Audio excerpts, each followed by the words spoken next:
বন্ধুরা, উত্তরপ্রদেশের ট্যুরের দ্বিতীয় পার্টের ভিডিও নিয়ে চলে আসলাম। এটা হচ্ছে অযোধ্যা রেল স্টেশন। রাত্রি তখন 9:30 বাজে। এখান থেকে আমরা হেঁটে হেঁটে আমাদের বাস বুকিং করা ছিল অযোধ্যা বাইপাস ধারামচাক থেকে বারাণসী মানে বেনারস। তো সবাই মিলে আমরা তারপর বাসে উঠেই ছবি তুলছিলাম একসাথে। এখন আমরা ভোরবেলা বারাণসীতে চলে এসেছি। সবাই দেখো ব্যাগপত্র নিয়ে দাঁড়িয়ে আছি। ওই আমার ছেলে যাচ্ছে, ওয়াইফ যাচ্ছে, ওখানে সবাই দাঁড়িয়ে আছে। আমাদের এই যাচ্ছে আমার মা, সবাই দাঁড়িয়ে আছে। তো পুরো এখন রাত্রি, ভোরবেলা রাত্রি হওয়ার পরে বাসে করে এসেছি। কিন্তু শহরটা পুরো আমাদের কলকাতার মতো বারাণসী। হ্যাঁ, অটো চলছে কিন্তু লোক জমজমাট খুবই, মনেই হচ্ছে না যেন ভোরবেলা। খুবই সুন্দর, সবাই দেখতে পাচ্ছ। আমরা সবাই এখন যাচ্ছি। প্রচণ্ড ভিড়। হ্যাঁ, হচ্ছে ভূত বাংলো। তারপর সকাল 10টা-11টার দিকে ঘুম থেকে উঠে ঘুরতে বেরিয়ে পড়লাম বিশ্বনাথ মন্দিরের আশেপাশেটা। তো দেখতে পাচ্ছ প্রচুর ভিড় হয়েছিল। এই হচ্ছে মেন মন্দির, বাবা বিশ্বনাথের মন্দির। তো এইটা হচ্ছে সেই বেনারসের বিশ্ববিখ্যাত গলি রাস্তা যেটা গঙ্গার ঘাটে যাচ্ছে। এর আগে আমি এই রাস্তার সম্পর্কে অনেকের মুখেই শুনেছিলাম এবং অনেক ভিডিও দেখেছিলাম।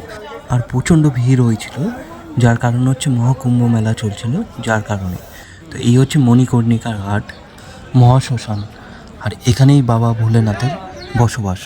আর এখানে 24 ঘন্টাই চিতার আগুন জ্বলতে থাকে, আগুন কখনো নেবে না।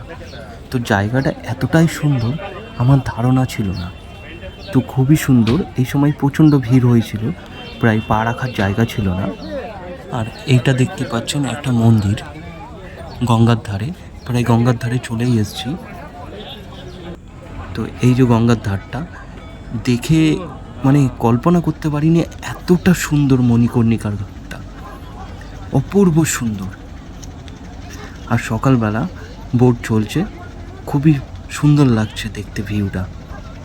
না গেলে কেউ বুঝতেই পারবেন না। তো সবাইকে বলবো একবার অন্তত সময় সাপেক্ষ হলে ঘুরে আসতে পারেন। অসাধারণ জায়গা। এখান থেকে আর যেতেই ইচ্ছা করছিল না।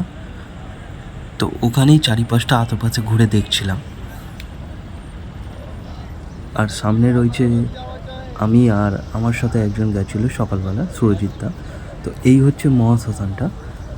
এই যে মহাশ্মশানের চিতা জ্বলতে আছে। আর এটা হচ্ছে মন্দিরের প্রবেশ পথ। আর এটা হচ্ছে গঙ্গার ধার দিয়ে হেঁটে যাওয়ার রাস্তাটা। তো এই রাস্তা দিয়ে হেঁটে গেলে প্রত্যেক কটা ঘাটে যাওয়া যায়। তো এই জায়গাটা আমার এতটাই সুন্দর লেগেছিল যে আমি এখান থেকে যেতেই চাইছিলাম না। আশেপাশটা ক্যামেরা বন্দি করছিলাম। আর এই যে বাবা বিশ্বনাথ মন্দিরের লাইন পড়েছিল। তারপরে আমরা আস্তে আস্তে গঙ্গার ঘাট ধরে একের পর এক ঘাট দেখলাম। এরপর উপরে যাব কি করে, মানে হোটেলে ফিরবো, তাই রাস্তা খুঁজে পাচ্ছিলাম না, এতটাই ভিড়।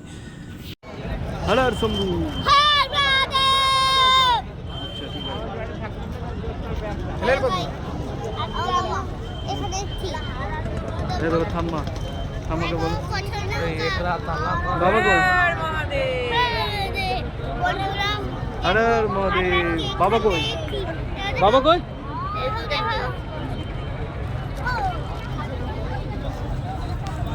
ধরে রাখো আমাকে, শুভ বাবু ধরো।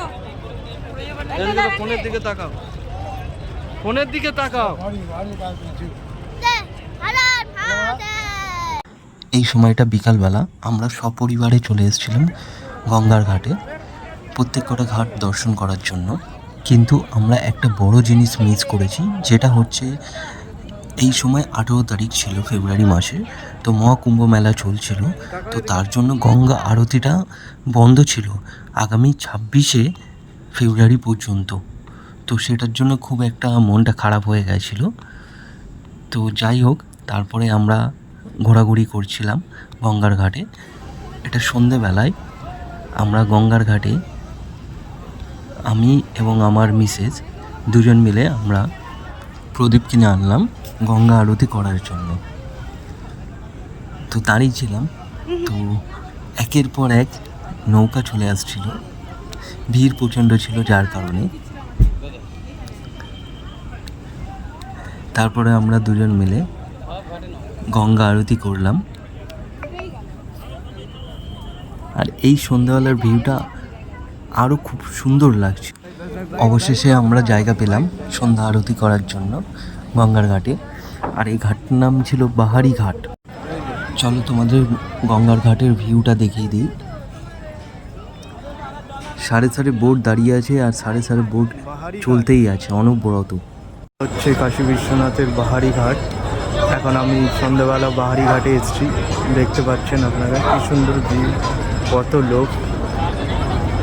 এখানকার দৃশ্যই খুবই সুন্দর, মানে এখান থেকে আর যেতে ইচ্ছাই করছে না। এসে দেখতে পাচ্ছেন বোট চলছে, কি সুন্দর, কত লোক। এখন আমরা বাবা বিশ্বনাথকে দর্শন করার জন্য লাইন দিয়েছি। তো আমরা সবাই মিলে গঙ্গার ঘাটে বসেই ছিলাম, হঠাৎ দেখি মন্দিরের লাইন খুবই কমে গেছে। তো একদম মন্দিরের গেটের সামনাসামনি লাইনটা। তো সবাই মিলে যেহেতু ফাঁকা, তো সকালবেলা কোনো চান্সই পায়নি, সবাই 10 ঘন্টা 12 ঘন্টা করে লাইন দিয়ে তবেই বাবাকে দর্শন করতে পারছিল। আর এই ভিড়টা হওয়ার কারণ হচ্ছে মহাকুম্ভ মেলা। আর আমরা গঙ্গার ঘাটে যেহেতু লাইন দিয়েছিলাম, যার কারণে গঙ্গার ঘাটের যে প্রবেশদ্বারটা ছিল মন্দিরের, তো আমরা সেই প্রবেশদ্বার দিয়েই উঠছিলাম। তা এটা অনেকটা উঁচুতে মন্দিরটা গঙ্গার ঘাট থেকে। বন্ধ করে দিই।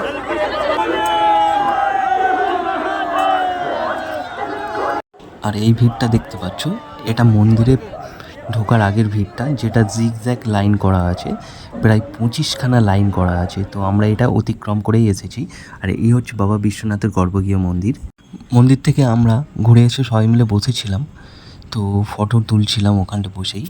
আমাদের সামনের লোকগুলো দেখো কিরমভাবে আমাদেরকে দেখছে, যেন মনে হচ্ছে খেয়েই নেবে। তো প্রথমবার ট্রাই করে পারলাম না ঠিকভাবে, তো সেকেন্ডবার ট্রাই করলাম। তো এটা রিলস করার জন্য আমরা মালা পরাচ্ছিলাম। এটা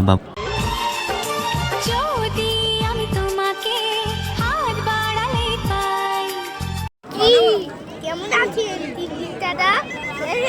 আরে আপনি লেট হয়েছে।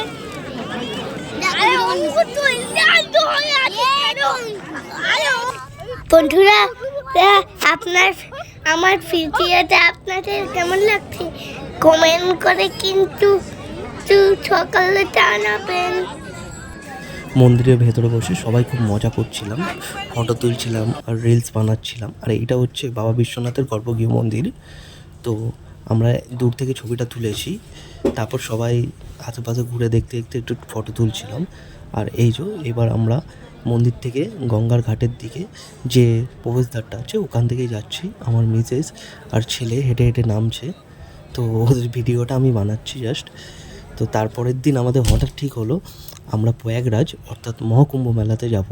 তো হঠাৎ করে সকালবেলা 10টার দিকে ঠিক করলাম, তো আমরা বেরিয়ে যাচ্ছি এখন ট্রেন ধরার উদ্দেশ্যে বেনারস স্টেশন থেকে প্রয়াগরাজ। তো এর পরের ভিডিওটা আমার খুব তাড়াতাড়ি আসছে, যেটা মহাকুম্ভর টোটাল কভারেজটা আছে, এবং সেটাই আমার লাস্ট পার্ট এবং 3 নম্বর পার্ট। ভিডিওটা যদি ভালো লাগে একটা লাইক আর কমেন্ট করে যাবেন। তো বন্ধুরা চলো টাটা বাই বাই, খুব তাড়াতাড়ি আসছি।